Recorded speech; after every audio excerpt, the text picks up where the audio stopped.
Jesus had enemies, including many religious leaders who hated him for the things that he said. Of course, Jesus never harmed them.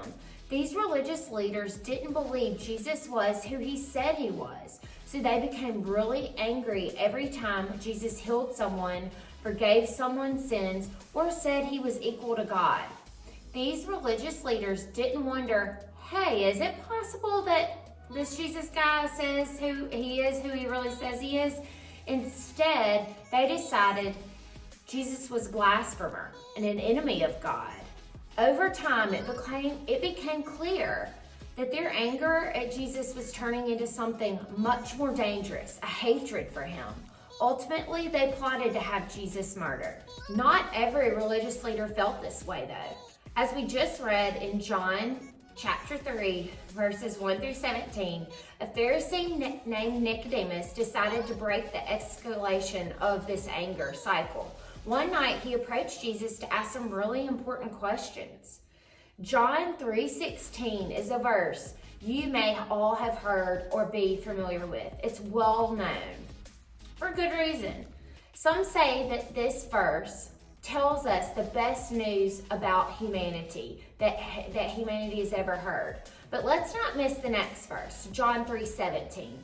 Jesus didn't come to earth to condemn us, but to rescue us instead. In this verse, the word for condemn means to judge a person, to offer a punishment, or to separate. When some people think of God, they think of an angry God who is ready to judge and eager to punish them harshly for their sins. But Jesus shows us that that's not what God is like at all. When you and I make choices that cause harm to others or to ourselves or to our relationship with God, the Bible says that God does become angry, but God's anger doesn't work like our anger works. Thank goodness. It's easy for anger to turn dark, like jealousy or hatred or a desire for revenge. But God doesn't have that problem. When sin angers God, God responds with patience, mercy, and grace. Grace is a word used many times in the Bible. If you haven't heard it before, grace is when a person receives more kindness than what they expect, or maybe even what they deserve. God's grace is a wonderful feeling, and it's abundant.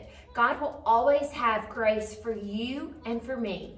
We can apply this when we get angry. It's easy for us to get stuck in cycles of anger escalation, but God doesn't work like us. Through Jesus, God shows us a different way. Instead of retaliation, Jesus invites us to receive the grace offered to everyone.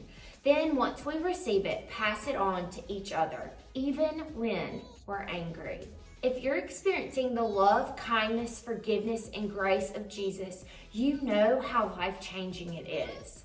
Next time you find yourself caught up in your anger, consider passing on the same grace God showed you. What would it look like for you to respond with grace instead of anger? When you were stuck in sin, God chose to show you grace instead of condemnation. Now you're invited to pass it on. Because of Jesus, when you're angry, you can still show grace.